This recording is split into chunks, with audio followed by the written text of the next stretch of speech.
Have you ever heard of somebody who abducts little boys? Room below's got some horrible smells. We don't want to go in there.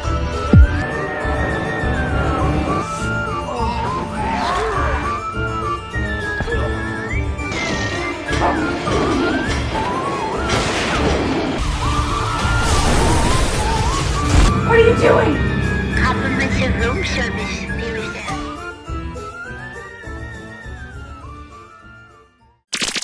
Hello and welcome to another Dollar Store Drive-In. I'm your host, Laura. I'm Joel. And we are the Newly Deads. Thank you very much for tuning in this week. If this is your first time watching us, this is a half-hour chat show where we discuss a movie that we've watched with you fine folks. If this is not your first time, welcome back.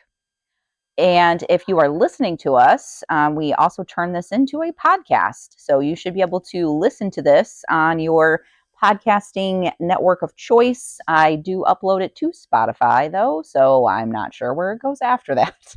Out into the ether. Into the Ethernet. So, the Ethernet? The interwebs. The neither world. Somewhere. It goes into the neither world. Yeah. If you're listening to us, this is a visual show, so we highly recommend that you check us out, and you can find us at thenewlydeads.com to find all of the information about the Newly Deads. Besides this show, we also have a YouTube channel where we post different things. Mr. Newly Dead does a lot of unboxing videos. We do snack reviews. And Mr. Newly Dead also writes blog posts. I occasionally write blog posts as well. Mr. Newly Dead's blog posts are mostly about movie reviews. So if you're into that and that's your thing, then definitely check his information out. Otherwise, I do small business reviews, local artists, sometimes not local artists. And if you are interested in being one of those artists that I review, please hit me up. You can email me at contact@thenewlydeads.com. So, yeah. And since this is a half-hour chat show, we are going to discuss a movie. And for those movies, we have some criteria. The things that we try to make sure we adhere to are the movie needs to be under $5. It needs to be a horror, thriller, or sci-fi genre movie. And it needs to be a movie that neither of us have ever seen before. And we've done a pretty good job of that. We're well over 100 episodes now. Yep. So, yeah. Let's see. What do you... If you count the shows on YouTube, this is 112. 112. And we've only had one movie that we've seen before. Yeah. Yeah. And that was a special episode or something, wasn't it? Yeah. That was a specifically special themed episode. Yes. Yes. But this week we watched a little gem that we had some issues because we were going to watch it before, and then we thought we didn't have it, and then we found out that it's just because this was mislabeled. And is this a dollar store, Dollar Tree find? No, we got that at the Peck thing.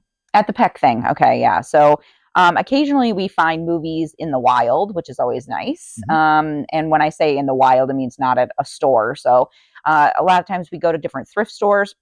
The Peck thing is actually a biannual event that takes place in Winnebago County at the Pecatonica Fairgrounds. And there's one coming up in May. Usually it's mid-May, I want to say, like around my birthday time. So I'm guessing it's probably going to be that. I'm sure he'll find some information about it and pop it up here so you can see. Then they also have one usually in September. So that's like their fall one. They sell plants. They've got all sorts of vendors. It's like hundreds and hundreds of vendors that are out there, food and all sorts of fun stuff. So you should check out the Peck thing. And that's where we got this. So at one of the nice little vendors. So we watched Curse of the Wolf this week. And was there a reason why we had both? Oh, because it's on both. It's a 2-disc set. It is a 2-disc set. Okay. Keep them together. Yeah, which is smart. You're a smart man. Couldn't figure out that it was actually on there the first time. Yeah. Yep. And we found it. Yep. Okay, so should I get into reading the synopsis of the movie? The synopsis. I'm a little worried about the puppy. Gonna knock over the tripod. Oh yeah, that's another reason why you should watch us instead of listening sometimes. I mean, we highly encourage you just to keep listening. I think we have like 1 or 2 people who listen to the podcast. But we do have dogs and things that show up in our show sometimes.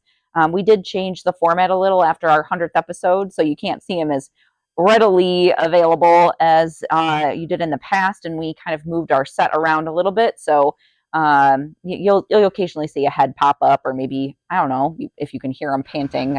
I doubt it. Probably not. It's finally getting a little bit warmer. Spring is around the corner, so we're excited about that. But let me get into the synopsis here. So Curse of the Wolf, it's a short synopsis since this is a 2-disc or two, not 2 disc. Oh yeah, it is a 2-disc set. But it's got eight movies, or nine movies on it. So yeah. Curse of the Wolf. Dakota, a young werewolf, has finally learned to control her nighttime transformations and escapes to the city to start a new life. But her pack won't let her go without a final vicious battle. That's It is short, yeah. I know. Usually you like to do your little act along, I guess is what you want to call it. My pantomiming. You're pantomiming. So yeah. Do you feel like it's time to watch the trailer? We usually like to have you guys watch the trailer so that way you get an idea of what we watched. And I'm sure this is probably an interesting trailer. I don't know if he'll be messing around with it. Sometimes he likes to do that. I'm excited to talk about this movie, and I'm sure Mr. Newly Dead is as well. So we will go ahead and watch the trailer. I just want it to be a little werewolf. Just a little werewolf with a moon. Yep. I know it's not really a trailer. Every week, Mr. Newly Dead likes to put a little trailer that kind of goes by because he's funny. You're funny. You've got jokes. Apparently. You're a silly, silly guy. So we will pause the video. You can watch the trailer, and we will be right back. One victim suffered gash wounds over 50% of his body. Said he was mauled by a bear, for God's sakes. There were chunks of these potato heads all over the place, drugs everywhere. What could have done that in this area? No idea, but one thing's for sure. We'll get the bastards. They're not like you. They're lycanthropes. English, half human, half wolf. On a partial moon, they retain some of their human intelligence. But on a full moon, the wolf consumes them. I was fighting to change, but I couldn't. I use these to control my changes. And eliminate a race? I won't let you! I never wanted to eliminate anything! I found a way to live a normal life, that's all I wanted! I thought giving her some time, she'd find the error in her ways. She will come back to us, one way or another. Find her. Let's go. Can't hear, can't speak, can't see, can't feel. Holding red, busting air, spinning world, madness, screaming, can't pinch, can't look, can't move, can't be. Speed balls, spend the word, and swimming on the dead, head to everyday life. Combination too much to bear. Refuse to deal with society. Feels like I'm running out of air.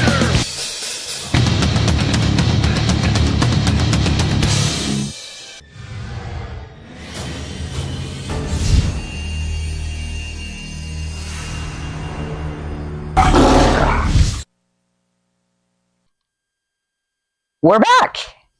I've got notes. I got Mr. notes. Newly Dead's got notes. So during the course of the film, I take notes digitally, and then at the end of the year, Mrs. Newly Dead collects them all, puts them onto our website in a little flip book, and you can check out 2023's and 2024's notes available now on the website previously mentioned prior to the trailer. Mrs. Newly Dead this year also said that she was going to take notes for the entire year, and she's taking hers analog, old school, and so far, So good. she's done it. Yeah. So at this point, I show her what I've done and have her take a look and kind of, describe what she's seeing there, and then you can check it out at the end of the year. So It looks like he drew a wolf that says Curse of the Wolf above it with a little thing that says wolf underneath it, he's a wolf. and a syringe and a moon and a bunch of stars. Yep. Because, It's the cute. moon, they transform, and the stars because there's Yeah. stars out, and there's a wolf because there were lots of werewolves in this movie. I drew. I was excited to see this one, Oh. the guy with the big toofs. It's Bathroom Guy. Yeah, and then I drew Curse of the Wolf, and I drew it kind of hairy looking. I also drew Mom, Dad, Wolf, and me. Oh, you're a wolf too. That's Yeah. funny. Did Remember you see what I did? Do you remember that part? Oh yeah, the picture Yeah. that somebody drew. Yeah. Did I see what? I said, did you wrote wolf also? I did write wolf. Yeah. Well, it's because that's how we pronounce wolf. We call them wolves. Wolves. Yeah, even though they're not. .com. Yeah. So, Curse of the Wolf is from 2006, which is arguable because on Internet Movie Database it says finished filming in 2007, and Mrs. Newly Dead, when she was looking it up, saw that it said 2008. So it's a mystery. It is truly a mystery, but Internet Movie Database is 2006. We'll roll with that for now. Currently sitting at 3.0 out of 10 on the Internet Movie Database. This is directed and written by Len Kabasinski, who is known for something called Skull Forest. I like that. Schlockorama, which he directed only. Swamp Zombies 2, which Skull Forest and Swamp Zombies 2, he acted in both of those and directed, but did not write. So then these movies he directed, wrote, and acted in Wendigo, Bound by Blood, Ninja, Prophecy of Death, which sounds like something I would probably enjoy. And then he wrote and directed something called Blood Prism. Prism, which sounds like a horrible prism because you probably can't see anything through it. So the stars of this film, Len Kabasinski, as I mentioned, is also an actor. He was in something we saw called Zombageddon. Oh. Which is featured in our intro. If you notice the guy the big dude where he cracks the dude's neck and then kicks Is that him down. him? I don't know. I think it might be. But it's in our intro. We'll have to look it up. I'll put it down Where he's here. like, kick. He also acted and directed in Swamp Zombies with exclamation points I put after it. I don't know why. I don't know if there's exclamation points after the Maybe title. it just sounded fun. It sounded fun. And then acted and directed in something called Fist of the Vampire, which they need fists. Makes sense when you watch this movie. We'll get into that. Oh, right. This also stars Leapin' Lenny Poffo, who's a wrestler. You may know him if you are someone of our age, who was in Ninja Prophecy of Death. He was in Alien Danger Part 2. Mm-hmm. And that I put down was Alien Danger 2 with Raven Von Slender. I don't know who Raven Van Slender is. I don't know if Sounds that's like the a fun full name. title or if that's the name of a movie. I'll have to look that up. This also stars Darian Kane, who was in Mad Maxine Frisky Road. Sounds like a naughty take on Mad Max. Yeah. Ant Babe, the tiny Brevenger. Like a pig? No, like it's another like kind of. Oh, it's not Ref. like Babe the pig in the city. No, Babe, like Yeah. Ant Man. Yeah. The tiny Brevenger. And Bat Babe, the Dark Nighty. Those all See a sound trend, like a Skinamax late night soft Bounce, something bow, kind of a little bit. This also stars Brian Heffernan, also known as the Blue Meanie, Yeah. who's a wrestler as well, who was in The Wrestler, the Darren Aronofsky film with Mickey Rourke, which we've not seen it. It's on the shelf. Good movie. One of the few Aronofsky films I enjoy. He was in Miss December. As in Miss, M-I-S-S. Mhm. And something called Booted. Okay. And Mancation. Whoops, I almost said Manticorn. That's a different movie. It is a Mancation. Yeah. Mancation. This also stars Pamela Sutch, who is a Wave actress, which if you don't know Wave, it's Gary Whitson's company where he makes films for people that are kind of fetishy. There's a documentary about it called Mail Order Murder that's on the shelf, and some of the other films from that series. It's kind of a shot on video thing. It's weird. She was in Sorority Slaughter, Psycho Sisters, which Psycho Sisters has been remade twice. She was in the first remake, not the second one. It's on the shelf. Backwoods Marcy, which is also on the shelf. Weird movie. I know you're pointing at the shelf over there because I'm sure it's one that you haven't watched yet, but this is also the shelf. Oh, no, I've seen Backwoods Marcy and Psycho Sisters. So then they're on the shelf. They're on that shelf, actually, I think. We have so many shelves. Deep Undead, which I've not watched yet, which is I think it's like an underwater zombie thing, but through the lens of like wave production. So I'm very curious to see. It's over there. Interesting. This also stars, and I put her in here at the end because she's actually the star of the film, Renee Parada, who was in Fist of the Vampire. Okay. Warriors of the Apocalypse, and Ninja Prophecy of Death, which was mentioned previously. And she and I think Darian Kane was the other one, are both like, there's like 3 people in this that are like hardcore martial artists. Yeah. And then you got 2 wrestlers. So you get a lot of action in this movie. Oh, yeah. Lots of action. So at this point, my wife turns to me and says, "What'd you think?" And now is when we get into this. So when we first saw the art for this, yeah, we were like, crap, that's going to be a crap fest. Rough. When I saw the reviews of it, I was like, ooh, this is going to be rough. When I saw the people in it and the movies they were in, I was like, ooh, this is going to be rough. And then we didn't watch it because I didn't realize it was on the collection. I thought we'd never gotten it. We only got one half of the collection. Well, it's not streaming anywhere, so sorry.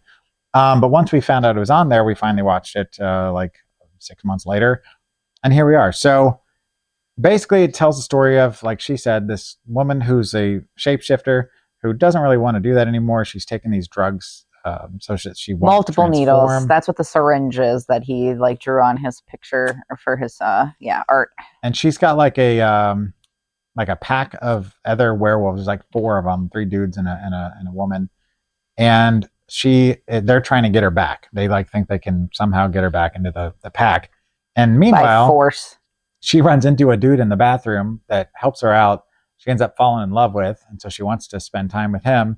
And then she, in a way to get out of the pack, she kind of enlists the help of a bar owner / mobster / mercenary for hire. It said it's kind of confusing. Oh, it doesn't say it on here. I'm not 100% sure exactly what their role was. They kind of came off as being mobsters. Lanny Poffo is the head of that group, but they also seem like they definitely own the bar, but they also seem like they might be mercenaries for hire. I don't know. It's weird. But the special effects in this are not great. The acting is also not great. The acting is not great.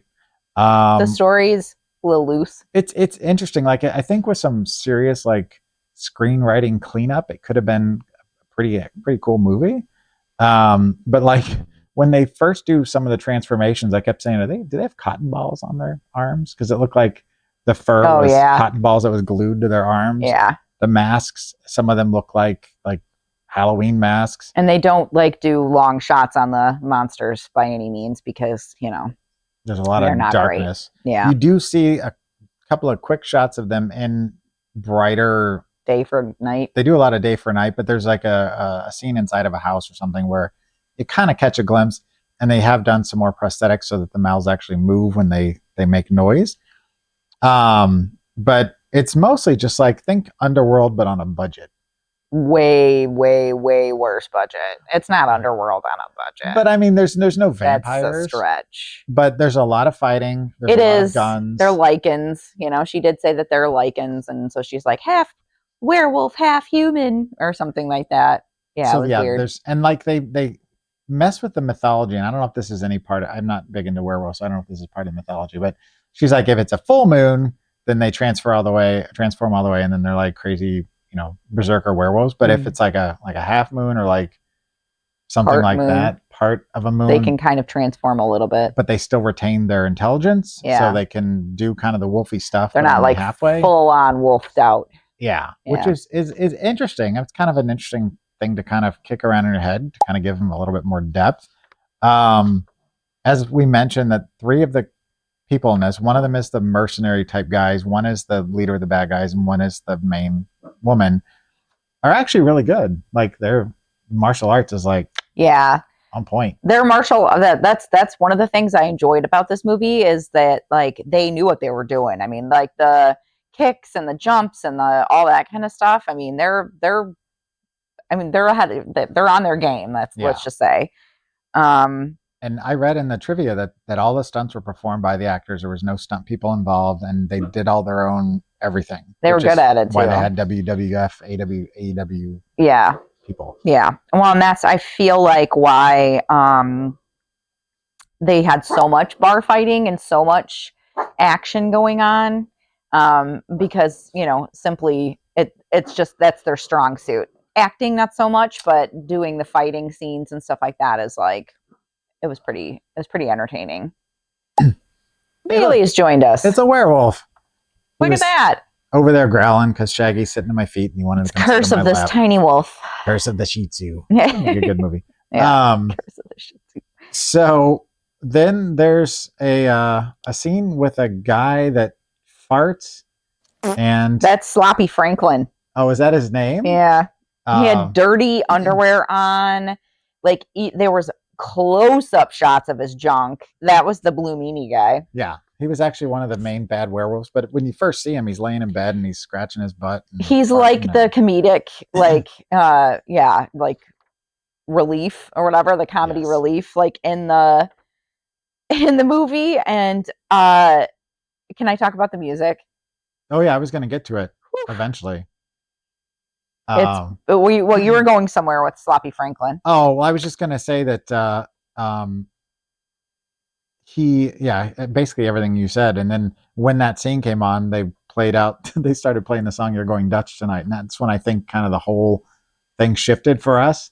Because before that, it's like really bad, like Z-grade metal. Yeah, up until then. So it's a lot of like, you know, like head banging stuff or whatever, which I'm good. don't have I'm a problem down. with, He's but- down. Right. But then it went into, when they showed him, it's this song that's like, you're going Dutch tonight. We're going Dutch tonight. And I'm like, what song is this? Like, it was insane.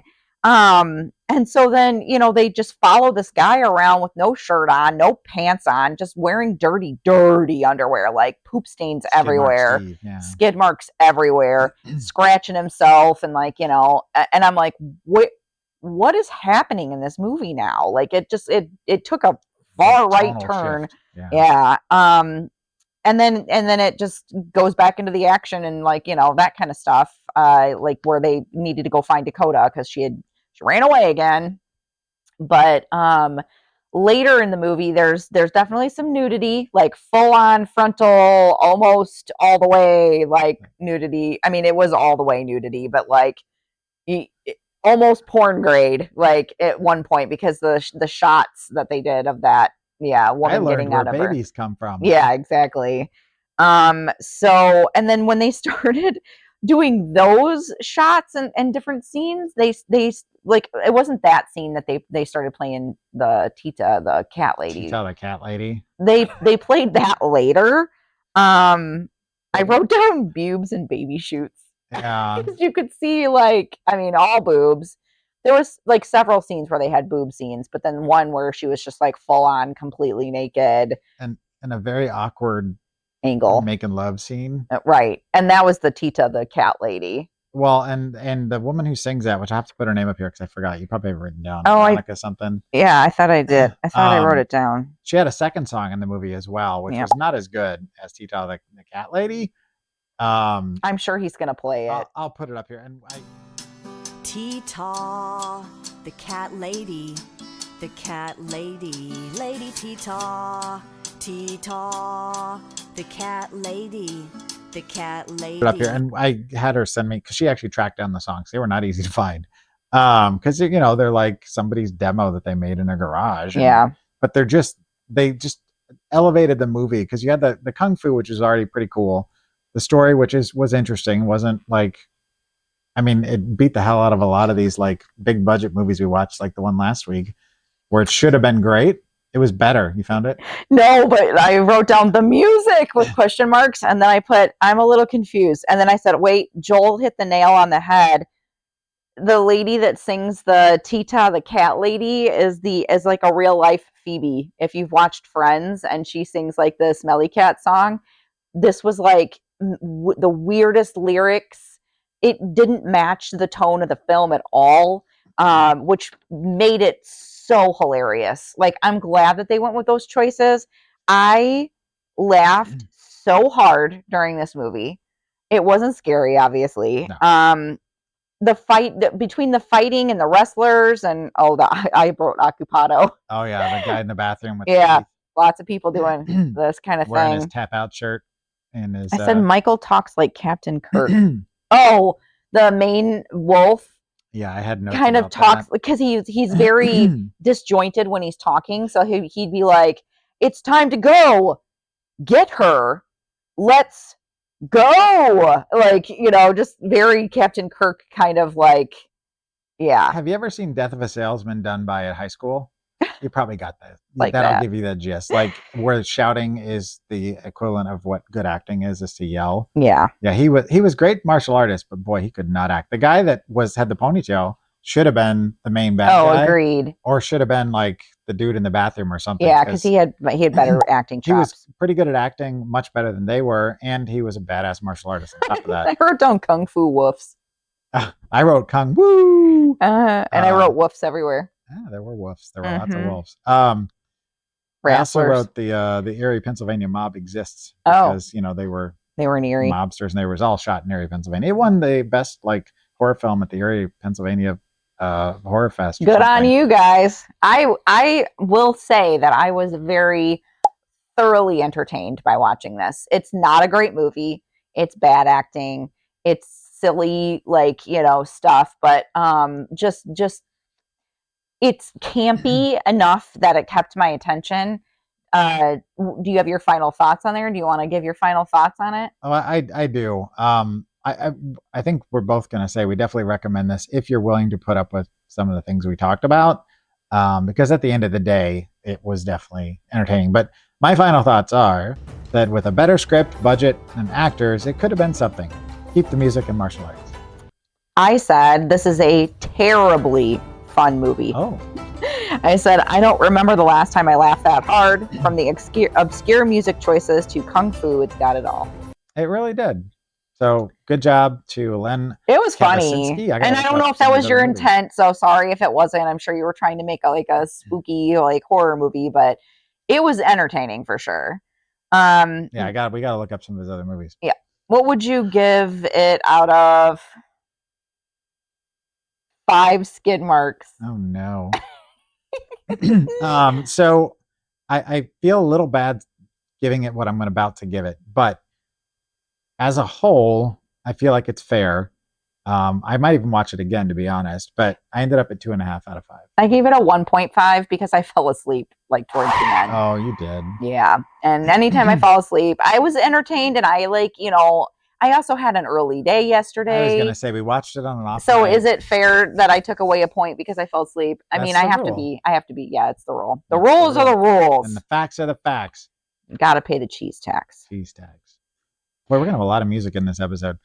So at this point. Yeah. So that's it. Yeah, yep. I know. Yeah, so if they don't want to watch this movie, what should they watch? We do recommend. Yeah. I don't know if I know I mentioned the film before. I just couldn't find it in my notes that I've ever recommended it. It's on the shelf back here. A friend of mine made it, and a mutual friend sent it to me. But it's the Sphere of the Lycanthrope. It is another werewolf movie that was done on a super low budget, and I'm pretty sure it was shot in either New York or Pennsylvania. I'm not sure, but think like budget Bruce Campbell in a werewolf movie. It's really entertaining. It's just one of those movies that you're like, why does this even exist? And I'm so glad it does. Those are fun. I think you can rent it. I don't think it's streaming anywhere, but you can rent it and you can buy it. It's on DVD. But yeah, so that's where I'm headed. And I hope I didn't already recommend it, but if not, it's worth a second recommendation. I have the "You're Going Dutch Tonight" song stuck in my head. Yeah, it's in my head too. Sorry. I can't remember how the Cat Lady song goes, so the Dutch Tonight is what's stuck in my head. Yeah. All right. So what are we watching next week? Number 2. Ooh, it's a shark movie. Number 2, Shark Attack 2. Yep, from 2000. From 2000. I'll have to put up when Spare the Lycanthrope was made. It was in the 90s. Since this is a 4-film packet, the synopsis is pretty short. They're short. So. Yeah. Shark Attack 2, a great white shark captured for the new tourist attraction Waterworld turns out to be one of the genetically mutated sharks that had escaped from captivity, and it's not alone. So if you remember in the first one, which this is also, this is in the closing credits, you'll see a clip from the Shark Attack 1 with Casper Van Dien and Ernie Hudson, where they're talking about, sharks. 100% remember that. We did not like Shark Attack. No. I'm going to say that right now. We did not care for it, but sometimes it's not diminishing returns. Sometimes they get better the further you get in. Yeah. I don't know if that's going to be true. We'll see. But we got 4 films in that franchise, so we're going to find out. It's rated R for shark attacks, language, and some sexuality. With the sharks? I hope not. Oh. No. And we'll turn that off immediately. All right. Well, I think that's the end of our show. It went kind of fast, I feel like. So, like it always does. Again, we always like to thank you very much for watching. And until next week, keep it cheap and creepy. Bye. Doesn't mean you should go chasing the dead. It may be your robot, but it's my house. I want to get a close look at these sharks. Sounds dangerous. Well, I'll be careful.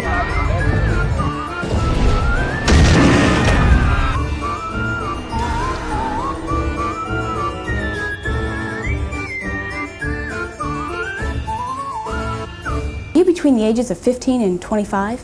Do you experience memory blanks around the night of the full moon? Have you noticed unusual growth of body hair on yourself? Do you have an odd aversion to silver objects and jewelry? Have you experienced strong waves of animalistic cravings? If so, congratulations! You may be one of the thousands of young Americans with the special gift of lycanthropy.